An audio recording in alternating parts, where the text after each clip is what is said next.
ចាជំរាបសួរពុកម៉ែបងប្អូនចាថ្ងៃនេះខ្ញុំមកស្រាយចម្ងល់ចាពុកម៉ែបងប្អូនដែលឆាតសួរខ្ញុំផងក៏ខមមិនសួរខ្ញុំផងណាចាគាត់ឆ្ងល់ថាហេតុអីបាត់ដៃរបស់គាត់ខ្សែដែលគាត់តាមដានមើលអ្វីដែលខ្ញុំផុសរហូតមកហ្នឹងចាគាត់សឹងតែមានទាំងអស់ខ្សិតតែជាខ្សែជំនួយខ្សែដែលល្អហេតុអីផិនលៀបសការៈឬក៏លុយកាក់ដែលគាត់ទទួលបានហ្នឹងគឺវាអត់ពេញលេញឬក៏ពេលខ្លះសឹងថាអត់ទទួលបានតែម្ដងមូលហេតុអីចាអញ្ចឹងមូលហេតុគឺវានៅត្រង់នេះណាចាកន្លែងដែលខ្ញុំគូសនេះចាគឺជាទួលដៃណាចាទួលដៃនៃចា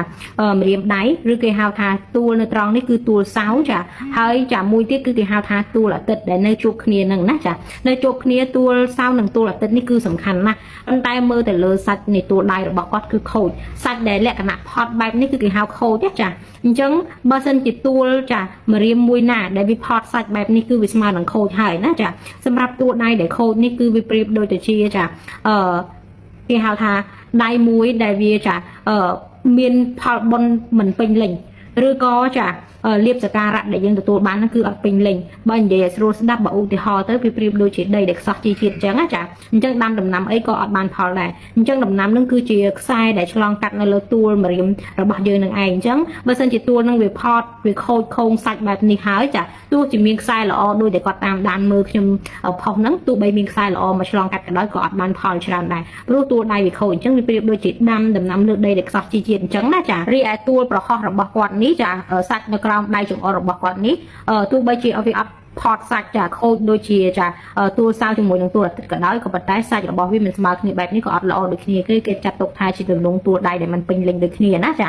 អញ្ចឹងចាកុំឲ្យឆ្ងល់ចាអានឹងគឺស្រាយចម្ងល់ឲ្យហើយដោយសារតែចាទួលដៃចាវាអត់ពេញលក្ខណៈទួលដៃនេះគឺជាសម្ពាធបុណ្យចាស់របស់មនុស្សម្នាក់អ្នកដែលមានទួលដៃសាច់ក្រពុំពេញស្អាតមនុស្សអត់បាត់ហត់នឿយទេណាចាលុយកាក់រកមកដោយមានសេចក្តីសុខសបោញាតមិត្តទៀតផងមិនហត់នឿយលំបាកទេណាចាអញ្ចឹងអានឹងអត់មានអីកែក្រៅពីការធ្វើកសលផលបុណ្យថ្មីឲ្យបានច្រើននោះទេចាហើយសម្រាប់ការខូចនៃទួលនេះផងដែរបន្ថយគេហៅថាធម្មពលដែលល្អទៅលើទួលនោះចាគឺបន្ថយទៅតាមទួលដែលយើងខូចដោយថាខូចទួលណាគឺនិយាយអំពីការបន្ថយនៃធម្មពលភាពនៃល្អនៃទួលនឹងចឹងទៅណាចាទៅតាមអត្តន័យនៃទួលចាអញ្ចឹងទម្រង់ដៃប្រភេទហ្នឹងគេហៅថាទម្រង់ដៃដែលមានទួលដៃខូចចាឥឡូវចូលមកដល់ដៃប្រភេទនេះគេហៅទម្រង់ប្រភេទដៃដែលមានទួលស្អាតណាចាទួលដែលពេញស្អាតចាពេញលក្ខណៈស្អាតក្រពុំសាច់ពេញស្អាតហើយមានទាំងខ្សែល្អមកឆ្លងកាត់ទៀតបើបែបនេះវិញគឺល្អណាចាល្អគឺមនុស្សហ្នឹងគឺមិនហត់នឿយទេណាចាមិនថាប្រកបការងារអីទេគឺដាក់ចុះដោះឡើងណាចាហើយចាំងាយនឹងដាច់លុយកាក់ទេចាសបោញាតមិត្តលុយកាក់ដែលរកបានមកគឺចាមិនហត់នឿយណាចាបាត់ដៃ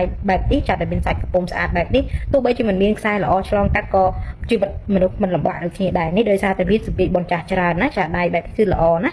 ចាជំរាបសួរពុកម៉ែបងប្អូនទាំងអស់គ្នាថ្ងៃនេះខ្ញុំមកបង្ហាញអំពីចាខ្សែចិត្តដែលទទួលបានចាគូអាពាហ៍ពិពាហ៍មិនសមបំណងណាដំបូងយើងមើលគុណភាពនៃខ្សែជីវិតចានេះគឺជាខ្សែខួរក្បាលចាហើយនេះគឺជាខ្សែបេះដូងរបស់គាត់ចាគឺមានពីរកំណាត់បែបហ្នឹងណាចាកំណាត់ក្រោមផងកំណាត់លើផងភ្ជាប់ជាមួយខ្សែអាពាហ៍ពិពាហ៍ចានេះហើយចាភ្ជាប់ទៅកាន់ខ្សែខួរក្បាលទៀតចាខ្សែបេះដូងដែលមានទម្រង់បែបនេះចាគឺចានឹងទទួលបានគូអាពាហ៍ពិពាហ៍មិនសមបំណងទេចាឥឡូវយើងមើលខ្សែអាពាហ៍ពិពាហ៍ដើម្បីបញ្ជាក់បន្ថែមចានេះគឺជាខ្សែអាពាហ៍ពិពាហ៍របស់គាត់ចាគឺមានខ្សែអាពាហ៍ពិពាហ៍កំណាត់ដូចជាខ្សែបេះដូងដូចគ្នាតូចរញ៉េរញ៉ៃណាចាមានច្រើនគំនូសទៀតផងណាបើសិនជាមានខ្សែអាពាហ៍ពិពាហ៍ចាដោយគំនូសដែលខ្ញុំគូសនេះចាមានខ្សែបេះដូងពីរកំណាត់ចាបែបនេះចាហើយចាមានខ្សែចាខួរក្បាលចាមិនជាប់ជាមួយនឹងខ្សែជីវិតបែបនេះចាដូចបាត់ដៃនេះចាគូដែលត្រូវបែកបាក់គ្នាគូអាពាហ៍ពិពាហ៍ចាឬក៏សង្សារអីក៏ដោយចាបើបែកបាក់គ្នាក៏បែកបាក់ដោយការមិនយល់ចិត្តគ្នាដោយការរឹងមីនេះរៀងខ្លួនជាពិសេសបាត់ដៃនេះបើសិនជាគូក្បាលចាអត់ជាប់អញ្ចឹងណាចាគឺមានចិត្តរឹងមីនេះមនុស្សចូលចិត្តឯករាជ្យចាលីវាថាចាគិតធ្វើអីគឺធ្វើនឹងអញ្ចឹងបើបែកគ្នាភាគច្រើនបែកតាក់ទងនឹងចិត្តមីនេះចារបស់ខ្លួនឯង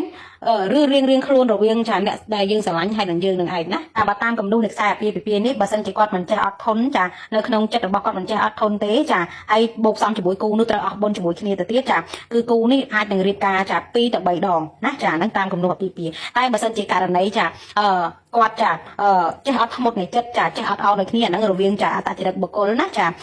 ចេះយល់ចិត្តគ្នានឹងគ្នាហើយអាសាធ្វើបុណ្យណាចាធ្វើបុណ្យធ្វើទានចាឲ្យសទ្ធាចិត្តស្មើគ្នាចាប្រពន្ធចង់ធ្វើបុណ្យប្តីធ្វើបុណ្យដែរសប្បាយចិត្តជ្រះថ្លារួមគ្នាចាអានោះគឺជួយមិនឲ្យគាត់បែកគ្នាវិញអានេះវិធីកែណា